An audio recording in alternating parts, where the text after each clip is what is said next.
Welcome, friends, to I almost said District 420 Block Party.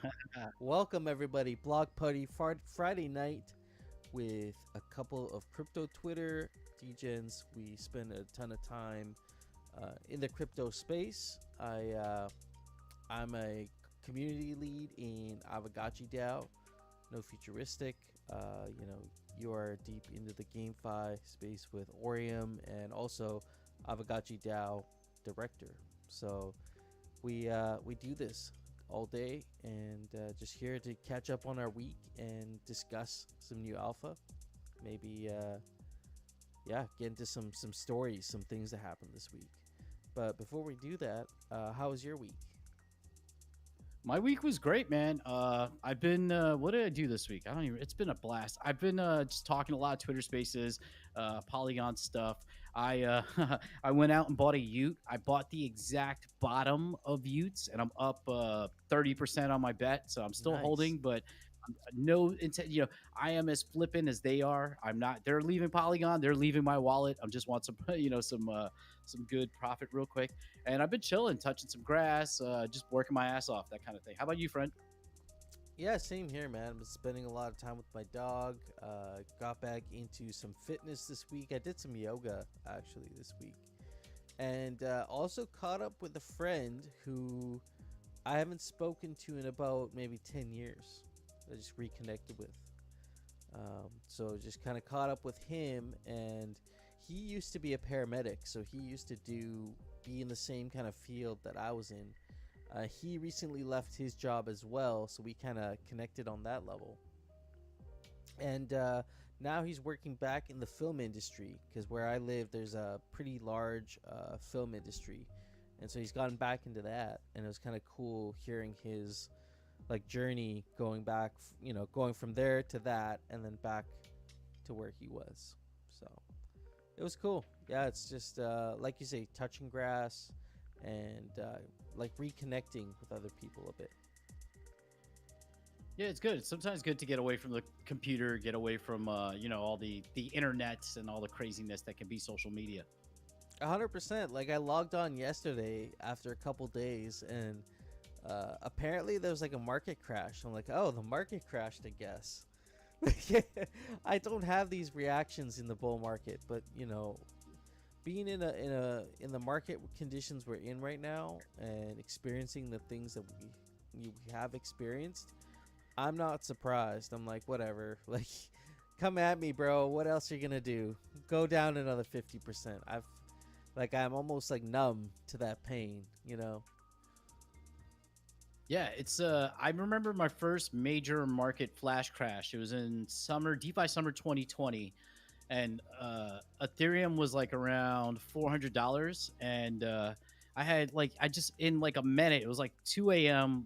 I was in Nashville, and it just dumped 50%, and I freaked out. I ended up having these limit orders in that bought up all the not even all the way down, but down to maybe 350, and then I panic sold everything. And then within a few days, I remember because I had Chainlink, I was buying Chainlink at $18 a link, and it just jumped down to $8, and I freaked out and I sold everything. And then within a week, it kind of rebounded and kept going up. So I learned a very valuable lesson. So 10-15%, I don't even sneeze at that. This is not that big a deal. Yeah, exactly. I feel you. Yeah, GM, we got Ernani in the house with us as well. And Choina. Yes, Ernani just doing some work in the Avagachi DAO. We're gonna get into that in a little bit. Talk about the proposal that he just put up. Ernani, you're in here. Can you actually drop a link to the proposal so that the people who are here checking it out can actually go look at it? Yeah, let's get that up there. I gotta close my door. The dog came in and just opened the door. Oh man, your dog knows how to open doors too, eh? Mine I didn't close it all the way because. Oh really? Yeah, well, we got these little lever doors. It's not like a doorknob, and so he knows how to certain doors, like the backyard. He knows how to paw it and get out. So smart dog. Surprised me the other day. That's for sure. Actually, I'll bring up the proposal. I have it over here now. See, this is the conversation. Yeah, that's the discussion there. Yeah, we're gonna jump into that in a bit. It should be a good read for all, and yeah, it's just been crazy. Did you hear also like with the flash crash yesterday? If I'm not mistaken, it was like apparently off of the news that Tesla sold off like $370 million of Bitcoin, but within 2 minutes, like once this a few minutes, everything jumps 15%, and then all of a sudden the SEC announces, or somebody announces that not the SEC, but somebody announces that they are going to greenlight the Ethereum ETF, and then everything bounces back up. So it's like there's this like slight hint of market manipulation there, like some potentially fake news that dumps the market, and then all of a sudden the super bullish news that pumps it immediately. So it's like a huge like 20-30% swing if you bought at the bottom and then sold at the top, just crazy. I think this market's really easy to manipulate at the bottom because people already have that fear, and so that fear can easily be taken advantage of. You got tons of like big money on the sidelines that want a bigger piece of that pie, of that crypto pie. So I could totally see this being like a partially planned move to kind of get more acquire. But we should all be thinking like that in those moments, right? That's how we can fight back. Is all think the same way. I mean, depending on the asset, right? It's not financial advice because there's always another 50% down you can go. Gotta remember that. And the like market you were can saying, stay, like you were saying before with Chainlink. yeah, just crazy. Also, another brief thing I'll bring up because we're talking about kind of like what happens this week. Polygon and Magic Eden announced a like creator fund where they're putting $1 million out there to fund projects that are on Polygon and new projects that want to come on Polygon to launch NFT projects. Like it could be, it's kind of open to different stuff, but like PFP projects mostly. And it was just announced yesterday to a lot of fanfare. I actually thought of GMI because I think GMI has the technology and GMI has the devs, it has the talent to be able to put together a PFP project or something dope and pitch it and get a grant from Magic Eden and Polygon. I was like, Orium Network, we've talked about it, just trying to figure out like, hey, is there like a vector where we could get into this and it be like kind of cool? So I would definitely tell you to check it out. Actually, I'll put a post of it. Let me find it. I'm interested Yeah, for sure. so you can check it out. Ooh, I see those fire shorts in the back.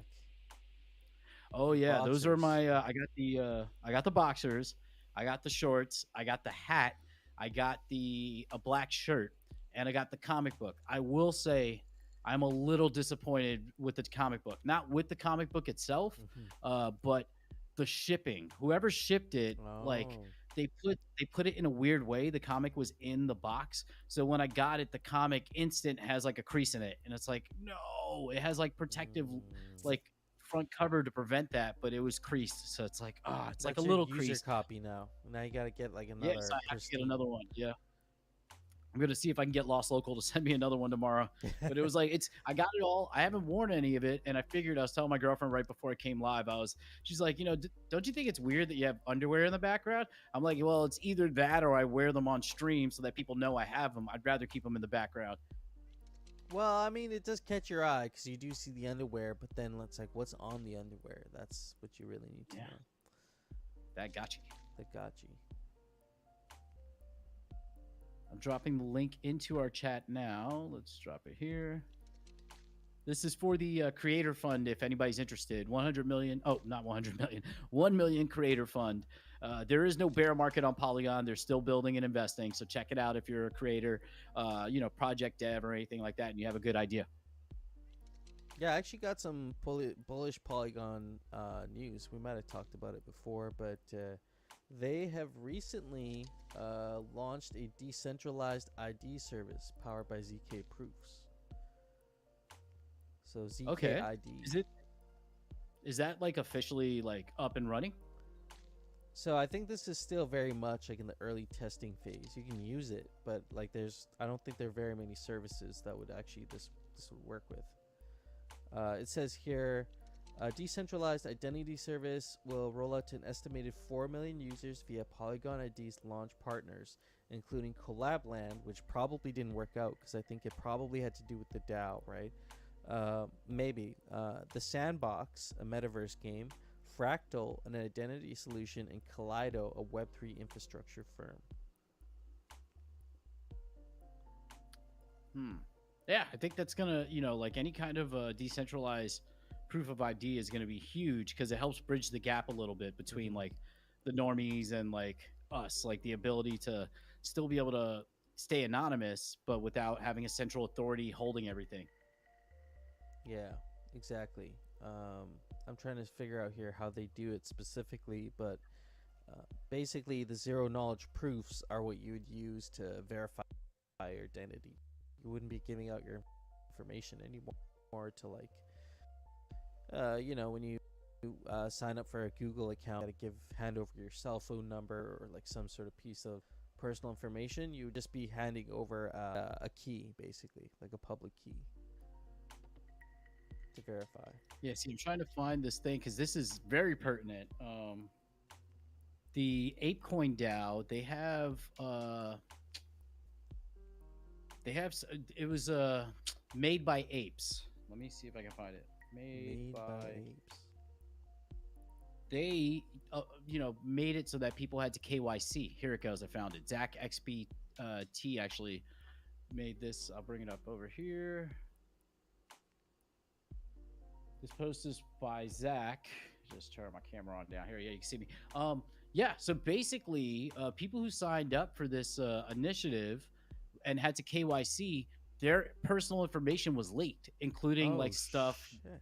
Yeah, full name. Like you see it here. Like I think the social security number is in there as well. So it was bad. Like, and this is exactly why we need something like you said, ZKID, to prevent this, because this is a major liability. If you're gonna KYC. Yeah, that's a hard cringe. And these are people who are like, they're trying to run businesses. Like these aren't small fries, like, with no money. These are people who are trying to like do bigger shit in the ecosystem, and getting doxxed like this is just bad. Like home address, that like the whole nine, like just awful. Fuck. I mean, that's a whole nother level of leakage, because that's like all their information in one place leaked out. That's, yeah, but again, like you said. Oh yeah, and look, has felony, true. Says even if you have a felony or not. Yeah, which is like a whole other thing. Who the hell is this guy that's like what they do that they're asking for some money? Yeah, seriously. So yes. Although I do believe in the reform of prisoners, that's the whole. The only reason to send people to jail is reform, rehabilitation. So just because you have a felony doesn't mean necessarily that you're a piece of shit. Right. Exactly. But this is why we need Polygon IDs, because nobody needs to know that. It's none of their business. Yeah. Yeah. Okay. So that's what I kind of had to do with that. And while we're on the topic of ID, WorldCoin is the big conversation these days, right? So Sam Altman is the guy who created ChatGPT, is the brain behind OpenAI, and now you can scan your eyeball and you can get some of this WorldCoin. So WorldCoin could be like your so World ID runs on Ethereum and stands to potentially give developers working in crypto a new way to establish whether they're a real person behind a transaction. Yeah, I don't know, man. The like absence you see of the an established identity has held back many aspects of crypto, like voting on an on a per person basis.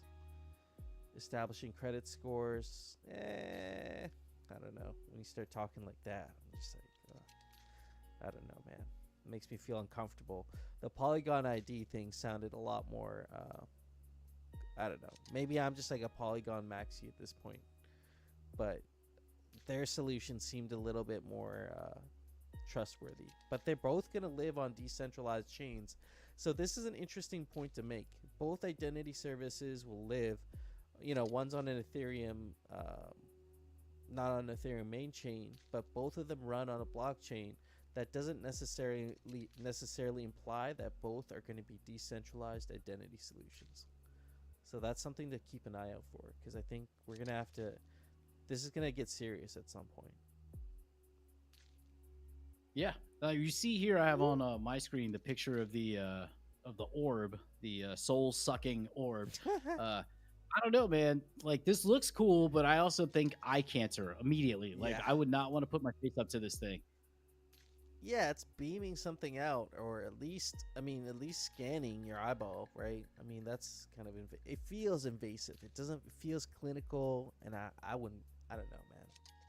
You can pay me to do this. You Yeah, cannot this pay is me. what like in 2050, what like robotic fleshlight is gonna look like. It's gonna be one of these orbs where it just downloads your like genetic sequence. Yeah, it knows you more than you know yourself. It's your daddy. It's your everything. It's your, yeah, seriously. It's So let not me ask, something I like, want to support. yeah, with this orb, right? Do you like you don't need to own an orb, right? You go to a place that has a center, I'm assuming like a like a headquarters, and you go and use the same orb as like 50,000 other people. Is that how it works, or do you need to buy an orb and then it's stored there in some decentralized way? I think you go to places to scan the orb. So the orbs are going to be everywhere. So does that mean like I'll be one of the unscanned? Like I'll be one of the unscanned. So do I have to walk around with like a blindfold or some sort of like a? I have to walk around with shades everywhere. Is that why everyone's wearing shades in the Matrix? Because they got these eyeball scanners everywhere. Well, I'm thinking that instantly made me think of Men in Black, where you get the Mm-hmm. eyeball, like where they flash you and you lose your your temporary short-term memory goes off. Yeah, yeah. Seriously, I mean, there's layers to this. Like, look at this. Actually, it says here a private alpha version of World ID actually ran on the Polygon blockchain. So Polygon has their ZK solution, but then there's other ID solutions that people are trying to build on Polygon as well. So here's some of the spaces they see this WorldCoin eyeball being used. Social networks. Oh, so social networks. So maybe there is a way you can have like a little handheld eyeball scanner. Well, it's probably your phone. Like Yeah, the camera in your phone would probably be fine enough. I guess that already is. It's probably scanned my eyeballs a few times already. Credit protocols and compliance. Compliance can mean a lot of things. Yeah, I don't like that, man. I will hell no. Like hell no. Look at this thing, man. I would have to. Trying to buy your groceries at Costco, and you gotta go look at this, stare at this thing. Yeah, this is dystopian, as dystopian as it gets. Like this is some Orwellian shit right here. Yeah. Let us know, friends. What do you think about WorldCoin? I want to hear about it. Let us know in the comments. Let us know in the chat. Yeah, I don't know, man. I'm not willing to let somebody scan my retina for like $50 essentially of some shit coin. That's probably dumping right now anyway, right? Yeah. The Africans are dumping on us. Yeah. Yeah. No, I mean that's where they're actually trialing it in Africa, which is the other thing. Is WorldCoin is like in full force being implemented in communities in Africa. And like like you're saying, no future. They give them some money for a few tokens, tokens or $50 worth of tokens, and they're happy with that there. But they use that data to iron out the kinks and then come over here to the West and try and roll it out. But like, I know a lot of people like you that have already we've had this conversation and they've said they would never use this. So it seems like there's going to be some resistance to that, and it also seems like the market's also going to have some competition, and there might be a few identity solutions that end up competing. Like here, it also mentions in this article that there's other identity services on Polygon, like Unstoppable Domains, Disco, Ethereum Name Service, ENS, which is also off the main chain. So there are other identity solutions that already, like in a very primitive form, already exist. I just think people will not support this enough and will be willing in this case to probably try something else. But Yes, yeah, I have this image of the orb, And it does look interesting. It looks like an interesting bit of tech here.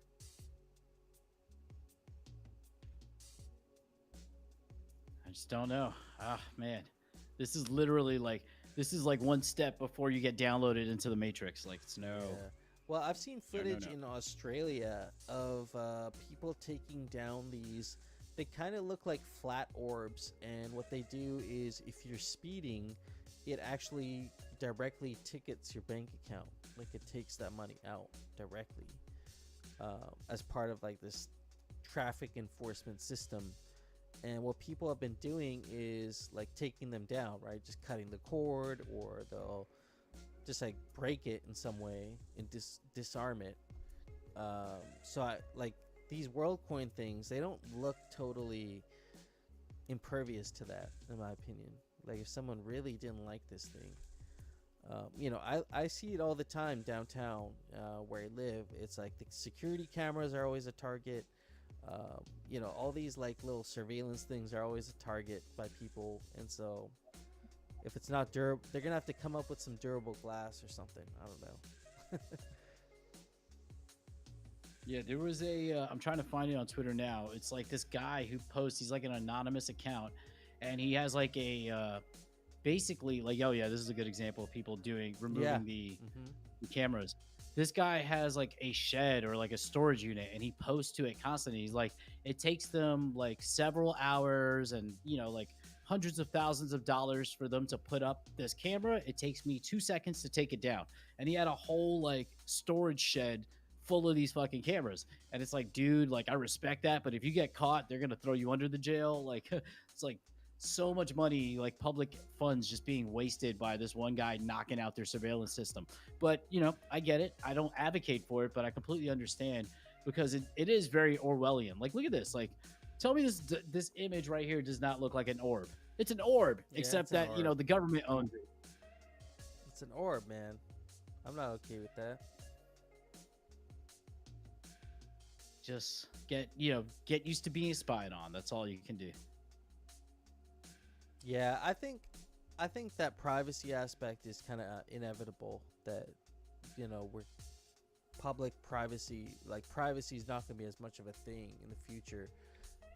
But the big kind of like the diversion that will happen right now between the two realities, will it be centralized, you know, all centralized surveillance? We're a surveillance state, you know, like what you're showing there, or we become decentralized, we become network state, and governments become, they still exist, but they become much smaller. So I really don't know what's going to happen, but it really depends on if people come together or not. You know, if we don't, then I think we'll be weaker and easier to conquer as a society, and we'll become controlled by centralized powers that be. I see my cows back crazy here in the studio with us here. Angel Fire Surveillance Project. No, that sounds intense. Mm-hmm.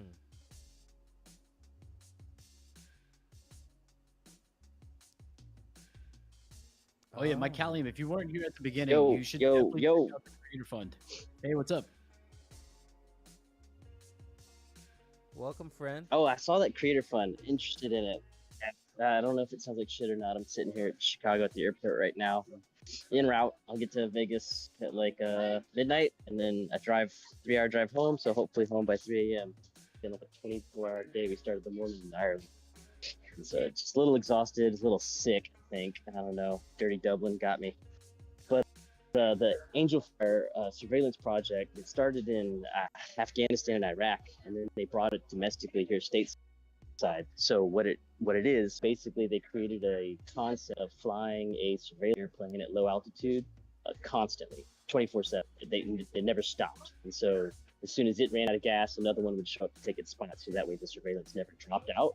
And what they were using it for in wartime was specifically when IEDs would go off. So an IED would go off and blow up a convoy. Then they would be able to rewind it until they found the individual that was on that road 2 to 3 days prior, and then track him back a couple days prior to figure out which house he came out of. And so that way they basically were recording everything all the time. So that way when something bad happened, they could rewind time and see where the origin of the came from. Which was really effective. It worked really well over there, and there's pros and cons of that kind of surveillance. What was interesting was when they decided to bring that project domestically. So they were running in Cleveland for a little while there, and essentially they're using it to target gang crime, stolen cars. They had great success with abductions, child abductions. Anytime a child got abducted, they're able to rewind and follow as well into forward time to see where you were. The caveat is that it means that every last one of us is underneath the angel fire eye all the time. And so, where's your trade-off? It's a hell of a discussion. Yeah, that's intense right there. I don't know if I like that. I don't want to be constant. I do a lot of weird shit, man. I don't need the government knowing about all the stupid stuff I do while I'm walking around. Nothing illegal, just weird. Man, I just think it has to be a two-way street. I know. If they want to know everything I'm doing, I want to see what Obama does at night. I just want like a TV screen. I just want that to show up. You're crazy, man. I want to see what Donald Trump does on his weekends. See, I would maybe that, but there's a lot of I don't know if you've seen all these recent. I'm not going to go into it either because I don't believe any of it. But all the stuff that Obama's brother has been saying recently, I definitely do not want to see what he's doing at night. Oh man! And then just kind of on another, similar vein here is the IoTex. If y'all haven't explored the IoTex blockchain, it's a pretty neat project. They're really focused on Internet of Things, is hence the IoTex. Yeah, and so it's a very decentralized blockchain. It's military grade. The U.S. government's been sniffing around it because they like it, because it seems relatively secure compared to all other platforms. One of the neat things that IoTex as a blockchain did is they funded development of the idea of decentralized hardware. And so one of the first products that they designed and produced was a surveillance cam, webcam, a little bit like the Rings, the door cams. And so what was neat about this, or their market fit for this is the Ring and the Google Nest and these other comparable home surveillance systems get a little bit of a bad rep every now and then because they get cracked, right? And other people besides you suddenly have access to your internal home feeds. That's terrifying. And there's been plenty of reports of people who have had people that they don't know come in on their Ring microphones and talking to people in their own homes that they've never met. And so those can be hacked because they're centralized. They're on the servers. And so that you are allowing them to see you, and then they relay the feed back to you. And so it's not actually private or secure. And that's where IoTex, the camera, is very unique because it's a local network only. There is no outbound, nothing. It's you straight to the server of your designation or even local hard drives. And it is explicitly your decentralized, private self-custody surveillance system, which we're going to need. Yeah, totally. 100% agree there. I think surveillance states have already been exposed with data breaches so many times already that I think at this point, finding a solution that is decentralized, but at the same time, I'd like to see something where there isn't a purely human component, because that's a lot of developers know this. It's the point of failure for a lot of these things is the human being that created them. It's maybe there has to be, I've been looking a lot into artificial intelligence, and maybe that could be a companion if we have the right decentralized infrastructure in place to have AI verification elements and stuff that are not humans.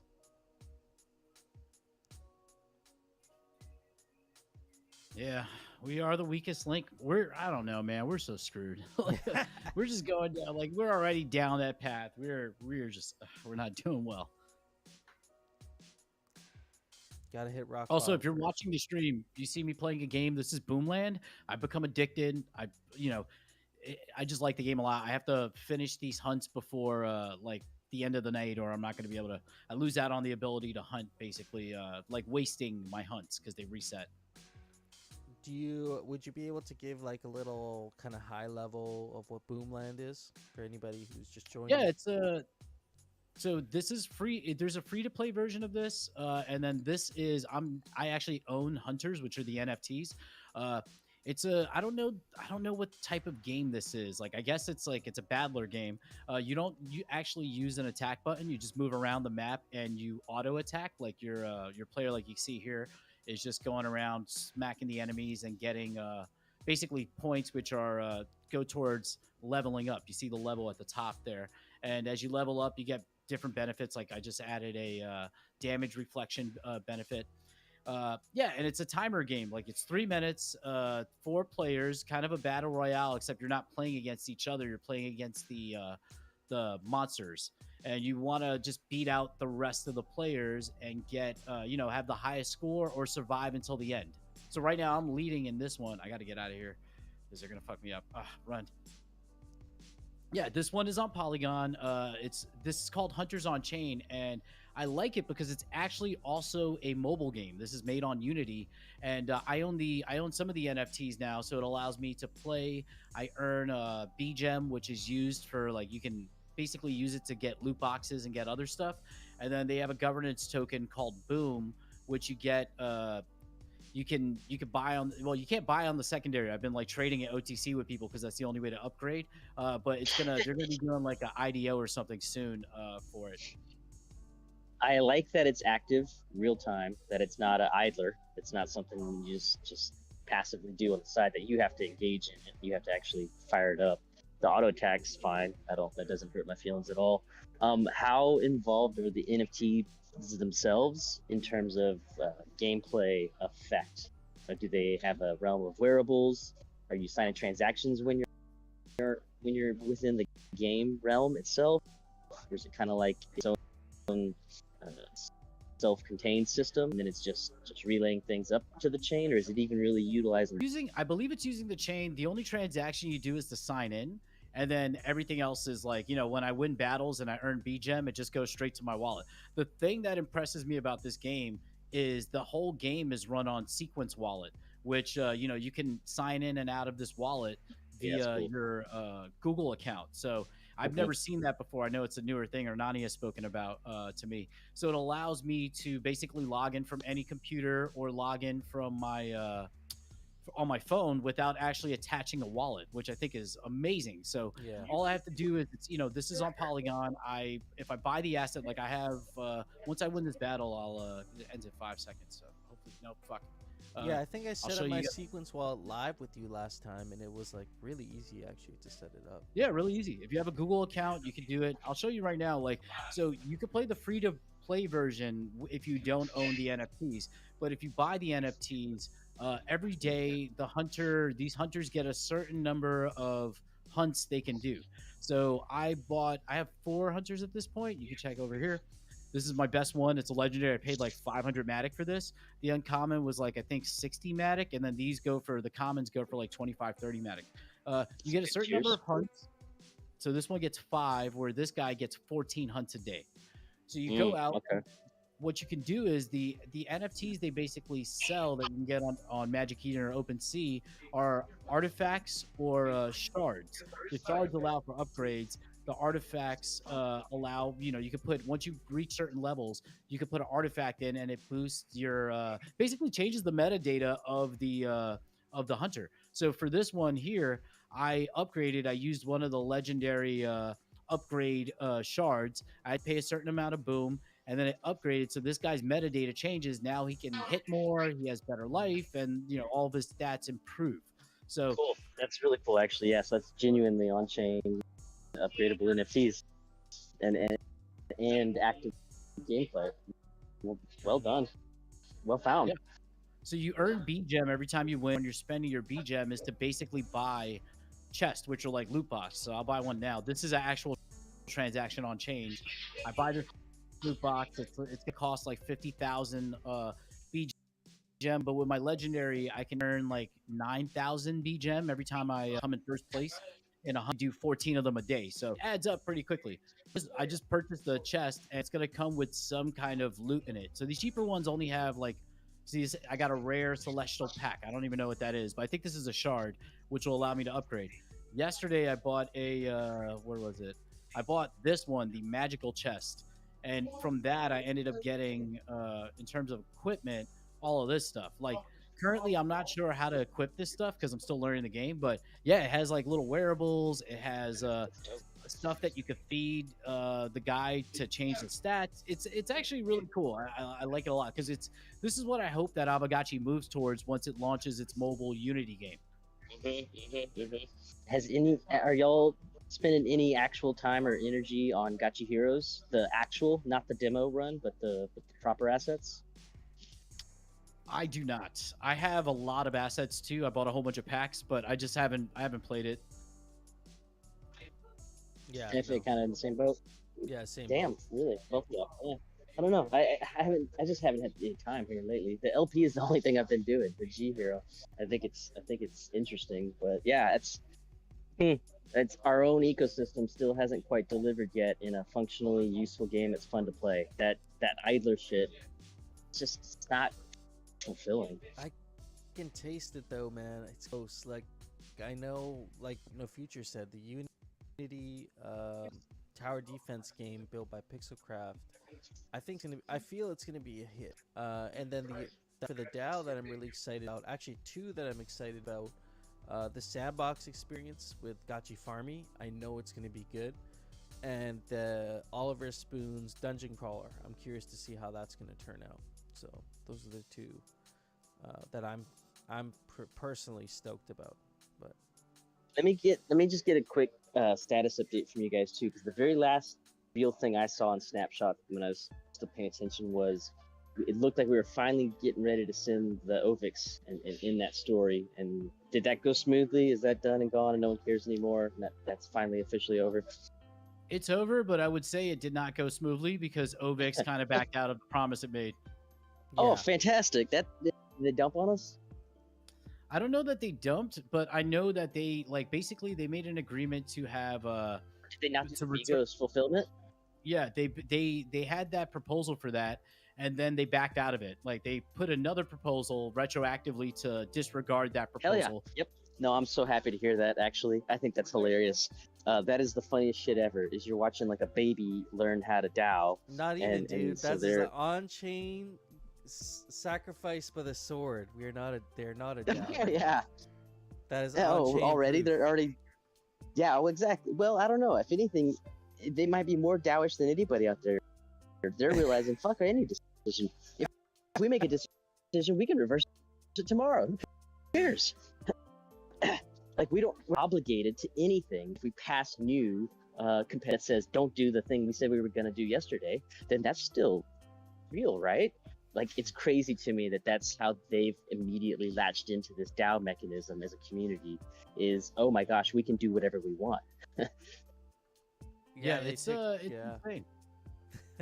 They also were supposed to join me on a Twitter space that Lost Local got me on. I'm on that space like pretty much every day now. The GM Degens, GM Polygon, and it was going to be a gaming one with OVIX, representing DeFi. And then the news of them backing out on their deal came out that day. And in the Gachi Discord, I was like, oh, I'm about to fucking tear them apart. And they never showed up to the space.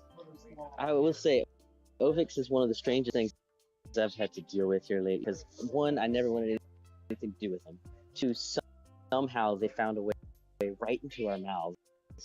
And three, I cannot believe how much widespread ecosystem support and like enthusiasm they receive, because they're terrible. Thing on ZK EVM that's DeFi, right? Outside of I am waving people off, like, because that's what people are over there. Oh, cool! Look, it's like, no, not that.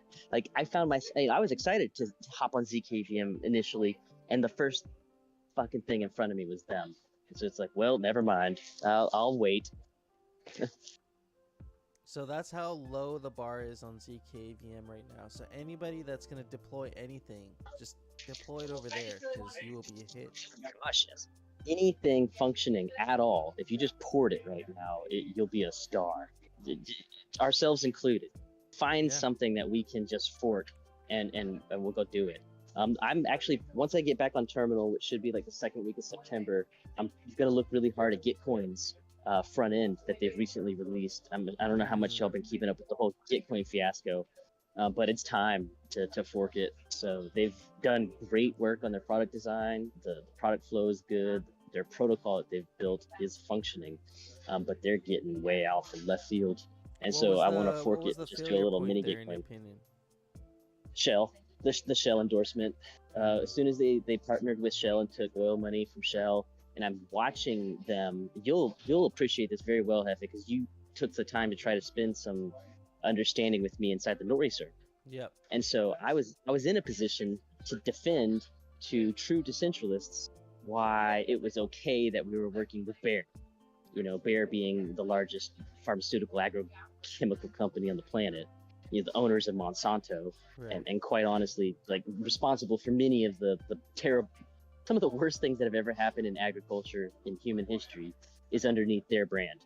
Mhm. And so for them to have partnered with Nori and for that to be a cute partnering, it felt very sacrilegious, and it felt very much sellout in a lot of ways. And the community read it perfectly. They're just like, what the fuck is this?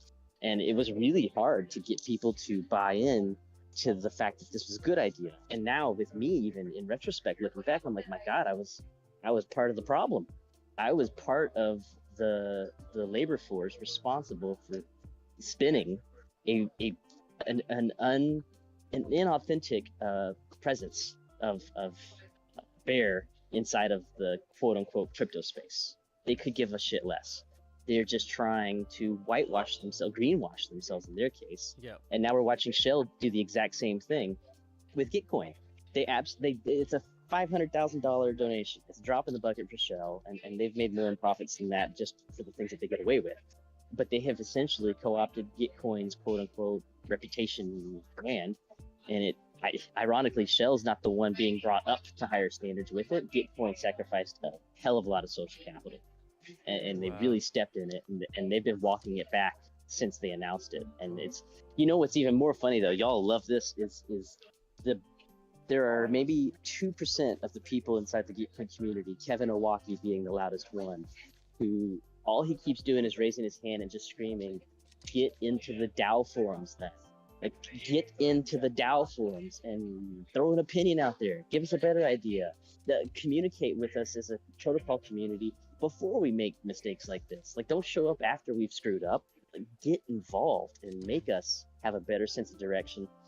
They have a 0% participation in their governance community. Like you think we got apathy? We're some of the most active DAO members ever, even when none of us care.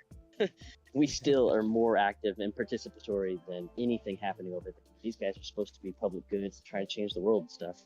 So I don't know. It's just, Wow. it's like I'm getting really cynical since I got laid off in April. I've become interested and intrigued with the idea of playing the devil's advocate. And No Future, you're like my role model in this regard.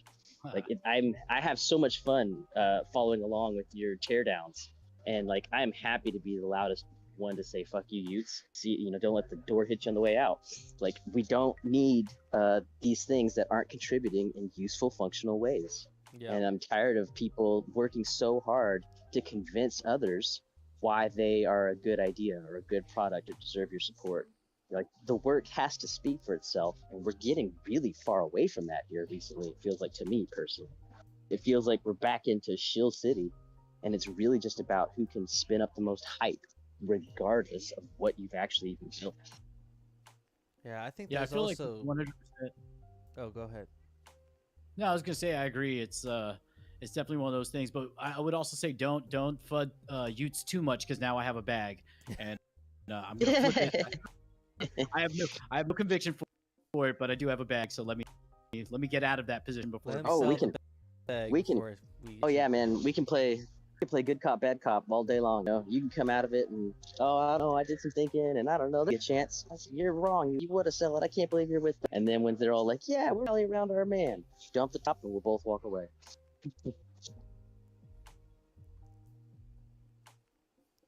Yeah, it's just it's a bad, like, crazy space that we're in. We like we're just talking about DAOs and everything. Actually, I see Hernani's here, and I would love to pivot a little bit. Yeah. Yeah, let's pivot. Hernani, can you Hernani just dropped a post, a forum post proposal for the DAO. It's going to be a sick prop hopefully soon, and he's going to talk about it tomorrow. Hernani, do you want to talk about that now? The your proposal? Can you guys hear me? Yep. Yes. Oh, awesome. I thought I actually had to request to speak or something, so I wasn't sure if you guys could hear me. How's everyone doing? Doing well. Yeah, so thanks for having me.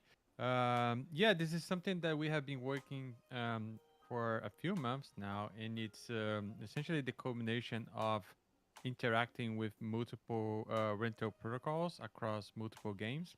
So at Orion, we have integrated with Avigachi, with Fancy Birds, Carmeth, Pegaxi, Axie Infinity, so many games at this point that I lost count. And what we have seen is that there is a clear use case for delegating the utility of your NFT or renting your, but there's no standard. There's simply no standard in the ecosystem. So a few weeks ago, we dropped a proposal for a standard for utility delegation within NFTs that was done in the Ethereum ecosystem. We sent that out to the Ethereum Foundation to approve. And now we are sending a proposal to the Avigachi DAO to essentially create a new rental protocol based on this proposal that we sent to the Ethereum Foundation. And the whole goal of this proposal is to use a standard of the ecosystem to rent NFTs and to be able to scale that same infrastructure to other NFT collections within Avigachi.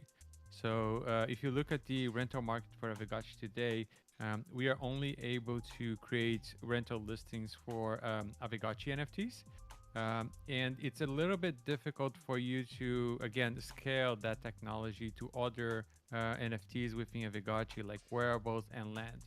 And we're going to essentially solve that problem with this proposal that we are putting up for DAO. So ultimately, the goal is for people to be able to, rent their Avigachis, rent their parcels, rent their wearables, and create new use cases with that, right?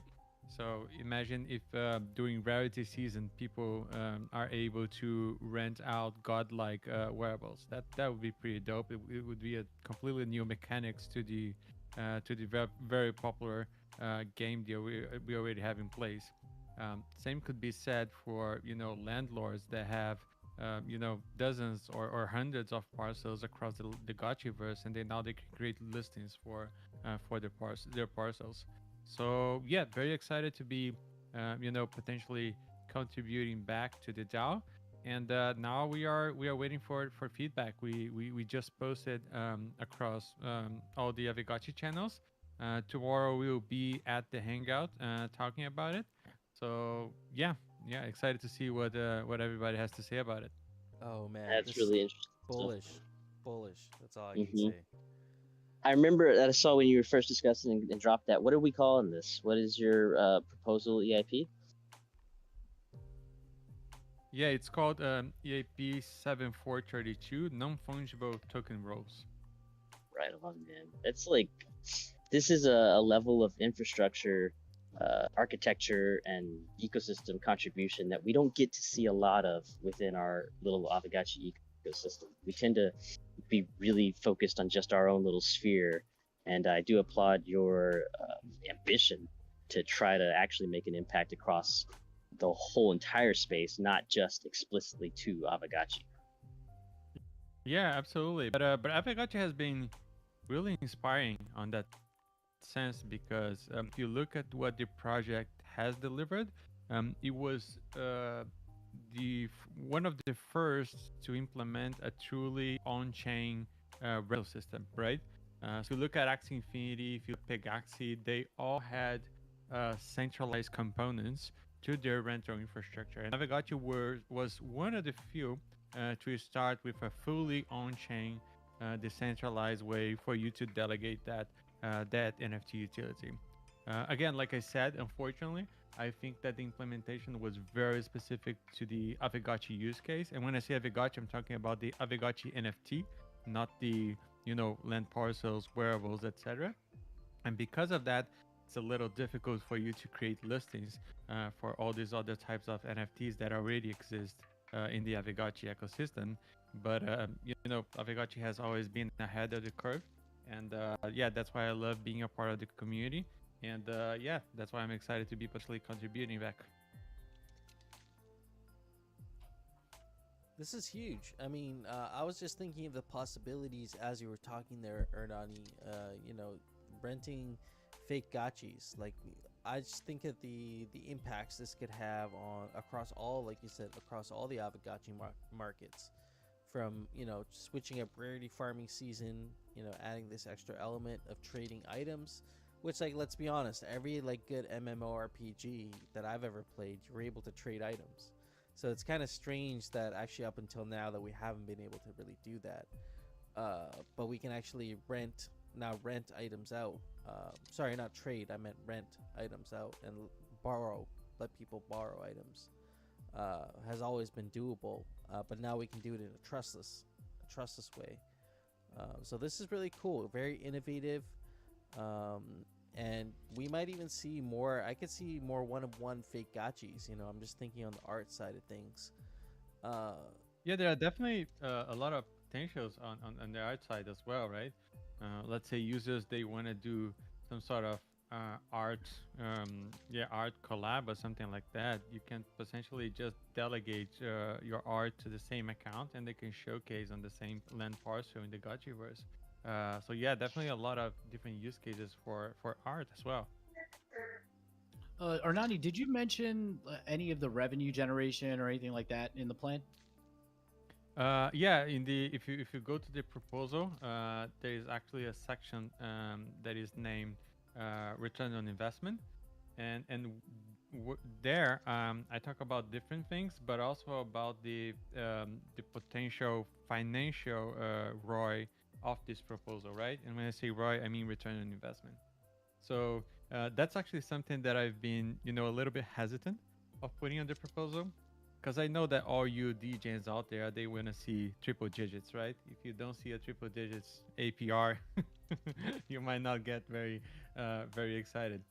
But this proposal, we are proposing to the DAO to essentially charge a royalty fees whenever tokens are exchanged in the rental market, something that is not done today.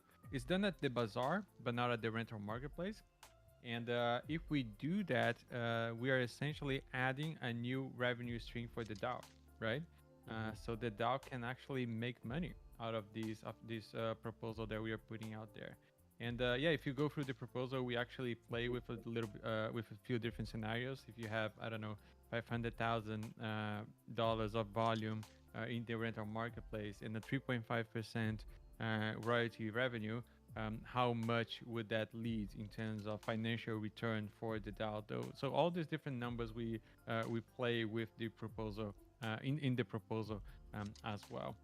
But yeah, like I said in the beginning, it's also important to note that this is not just a purely financial ROI, even though there is a significant it's a significant component of the proposal. It's also about enabling more use cases, right? It's just so, like you were saying before, what can we do if we, potentially have rentals of art and yeah, other types of NFTs that are not available right now. So that aspect is also really important for the Aavegotchi community as well. I'd love to ask you to walk me through your vision of the future if implementation goes perfectly and everyone's super enthusiastic and very supportive. What does it look like to incorporate this new standard into Aavegotchi? What kind of infrastructure overhauls are needed, or what kind of asset redesigns need to happen? Does anything fundamental need to happen to the original assets, or is this just a couple of lines of implementation? Yeah, if you go to the proposal, we have a list of the deliverables that we need to essentially complete to finalize everything. There will be change required on the smart contract level, and that's something that we checked with with Pixelcraft. It's everything is doable. It's gonna be double checked by their team. But yeah, if approved, we have the expertise in house to deliver that. And to your central point, the main goal of this proposal is to deliver a rental marketplace with royalties with three NFT collections, right? So Aavegotchi NFTs, land parcels, and wearables, and that's what we want to focus on this proposal. And what we envision is essentially people building different use cases around these three NFT collections. So, for example, the arena, right? Uh, how does the arena looks like if you're able to rent different wearables? There are weapons in the arena, right? Suddenly you have a lot of people that are able to play with very powerful powerful items on the arena. So we have a much more competitive game. How does the land market looks like if landlords are able to essentially list their land for rentals for a very cheap price, right? Since there's not a lot of activity in the Gotchiverse, I can just put my land up for rental for like 10 cents, and that's suddenly completely remove the financial barrier of entry to the Gotchiverse. So that's what we envision is essentially allowing all these use cases to flourish in the Gotchiverse. And my ultimate goal, I really hope that we can make this come true in the near future, is that we have a game in the Gotchiverse that is a mobile game, and if you want to play that game, you can just go to the rental migrations that you can send a smart contract and get transaction with your credit card payment to rent an NFT, and then you jump the game app straight from the rental market, right? For Web3 onboarding in the future, that you just rent this NFT for really cheap, 50 cents, $1, whatever, and you go straight to the game. So no MetaMask transactions, no connecting, setting up your wallet, making sure that you have gas fees or anything like that. So really making it easier for people to get onboarded to the space. I got lots of questions because I just haven't had the opportunity to dig into this. So Hefe and No Future, by no means, don't let me just keep dive, just keep running it here. But so Ernani, in your vision, this is an actual replacement for the current Aavegotchi rental market infrastructure, right? Would we be sunsetting that in lieu of this? Yeah, that's right. Oh man, that's bold. I like that. That's you're offering a better a total overhaul. Yeah, it's an ambitious proposal, and but the reason that we propose that is because again, if you look at the implementation, the current implementation, it was very specific for the Aavegotchi NFT use case. It's even the whole rental logic is embedded within the Aavegotchi Diamond contract. So you have to replicate that logic across every NFT collection if you want to enable the same behavior. So it's a lot easier for us to essentially externalize that logic, centralize in a single external contract that's owned by the DAO, and then all the different NFT collections that the Aavegotchi DAO decides to enable lending, they can just reference that contract, or they just can very easily connect contract to enable that feature, right? So yeah, it's ambitious, but it's a very good path in terms of infrastructure for the future. The Pixelcraft team is working on Gotchi guidance, right? I don't know if new NFTs are involved, but if the DAO wants to launch a new NFT collection in the future and they want to enable lending, if we have this infrastructure in place, it's going to be very easy, very straightforward for them to enable those types of solutions. Would you theoretically be able to even absorb other external Aavegotchi related protocols? I'm thinking of Gotchi Heroes, because Gotchi Heroes has the purchasable access passes essentially. Would we, if the DAO chose to support those within our new rental smart contract, we'd be able to absorb that asset as well, right? I think, yeah, yes, we can definitely support that, but that's probably actually gonna be up to Gotcha Heroes, because correct me if I'm wrong, they issued that NFT, right? Exactly correct. Yeah, so it's up to them to essentially have asset or not. So yeah, But yeah, but we can definitely yeah, support it. it would be that easy. So if they saw it and they loved it and they said, "Oh my God, we want to be a part of this," and the DAO was into their product, it would be pretty simple integration. Then it sounds like it will more so is we're not limited to just the Pixelcraft based NFTs. This could apply across whatever our DAO decides to support, as long as the designing team reciprocates. Yeah, absolutely. We are at Orion. We are very focused on building like a standard for the industry. So something that we will be doing is creating libraries, so other developers they can very easily just import that functionality to their contracts or to their code. Yeah, we're gonna do tutorials. We're gonna do Medium articles. So something that we'll be working on in the next few months. It's what we call developer advocating, right? So we'll be building tools for developers to adopt these new open standards, because that's the only way that you will get, yeah, this type of standard to get accepted across the ecosystem. Man, if you want to save me a lot of homework, you guys need to fork the Gitcoin front end too. I was just talking about this earlier with the guys, and it's something I want to look at because it's a good infrastructure for spinning up little mini startups and little community operated funds, creator funds within our ecosystem. It's not directly what you're talking about with the rental, but just hearing you talking about what y'all are building, it's obvious that y'all are the talent house to be able to do these major architecture overhauls that support our growing ecosystem. Yeah, appreciate that. Appreciate that. It's like I said, it's a very ambitious endeavor. we we need to have yeah, the adoption of multiple people in order for this to work. But at the same time, we feel that we did a good job explaining why we need this to happen, right? And yeah, hopefully I'll be there in the dog call tomorrow. Hopefully making a good case for why we need to adopt this. So yeah, I'm excited to see if the Avigotch community will be, yeah, will be pro or con this proposal. Absolutely, yeah. And we are looking forward to that, friends. Tomorrow, 2 p.m. UTC, we'll be having the Avigotchi Hangout with Pixelcraft, founders of Avigotchi.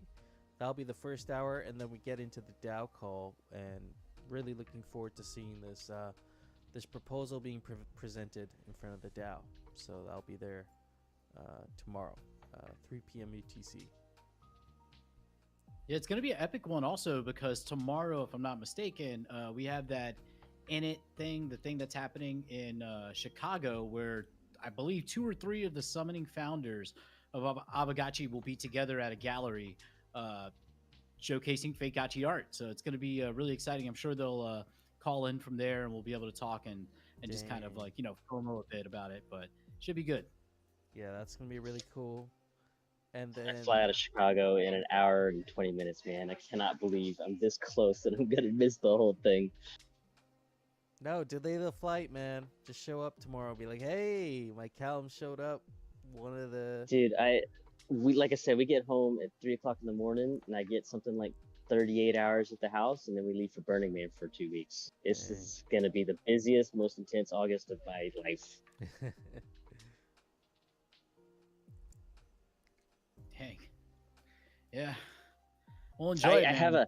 have a notebook, and I'm gonna be walking around trying to find some decentralists. I was referred by Chair about a fellow that's been going for the last 10 years or so. It's super heavy in the crypto space that I don't know, so I guess he's bigger than me or different than me.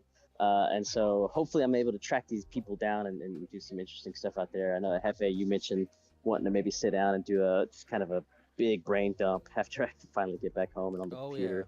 There's so much to catch up with on all directions. I'm so curious about what all y'all are up to. Arnani, thank you for taking the time to just share that with us, because I know that you've been busy and working on some smart things, but now that I can hear it in detail, this should get good support. This should have pretty easy grease on the rails, because it's a damn good idea, and yeah, I'm excited to see that one get live.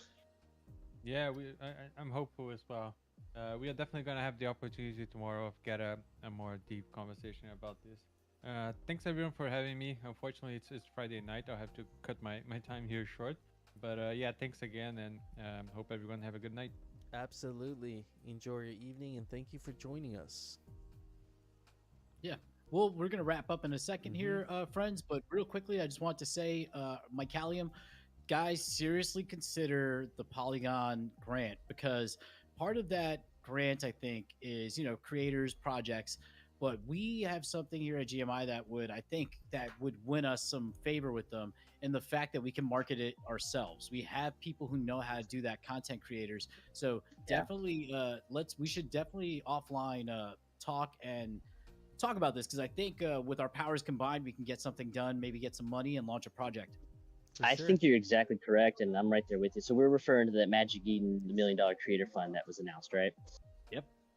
Yeah, perfect. Yeah, I'm glad that you're aware of that. I'm glad you're on it. You've been paying more attention to Magic Eden and their arrival to the space, so you're a little more educated right now in the nuance of who they are and how they've been behaving and whatnot. I've been a little leery of them. The Solana migrants are always interesting to me. The authenticity. I get muted again, and so it's cool to see that it looks like they're really doubling down and investing in Polygon. That's where I'm realizing. That's where I'm getting all cantankerous in my old crypto age these days. It's either Polygon or bust. We've put the time in. The work has been earned. We're here for a reason. This is intentional. Our presence in this space is intentional. All the stuff we've been doing with GMI is intentional. Everything we've been doing was on purpose, and so it'd be really quite a blessing if we can mature it into something useful. So I'm glad to hear that enthusiasm. Completely agree, and I'm happy to help in any way possible. Dope. Yeah. Cool, guys. I didn't know if I was going to have free time to be able to catch this. I'm really glad I was able to hop in on this and just catch up with y'all. It's, again, major kudos for consistency. Like, it's the only thing that's we got to outlive the bastards. That's the only way that we win is we're just going to be here. I'm already meeting so many rookies now. I'm meeting so many people that are so much younger than us in the space, and they're already talking like veterans and battle scarred. And so, like, we're the next Sassels. We're the old hands here, and so I appreciate that y'all are able to stick it out and stick around. Yeah, absolutely, man. Thankful for y'all, and yeah, just looking forward to these future developments and everything ahead of us right now. It's an exciting time. Yeah. So with that, we're going to sign off, friends. We might be experimenting with a format change next week. Maybe we're on Twitter and still here and also streaming. We're gonna fuck around and find out, as they say. So, friends, have a good night. Hefe, do you have anything else that you have to plug other than the hangout tomorrow and anything else? No, man, that's all I got. Just it was a great episode. Looking forward to it. I'll get this on Spotify, and we'll make sure we get that out tomorrow. And thank y'all for joining us, friends. Everybody joining us live. We'll see y'all later. Take it easy.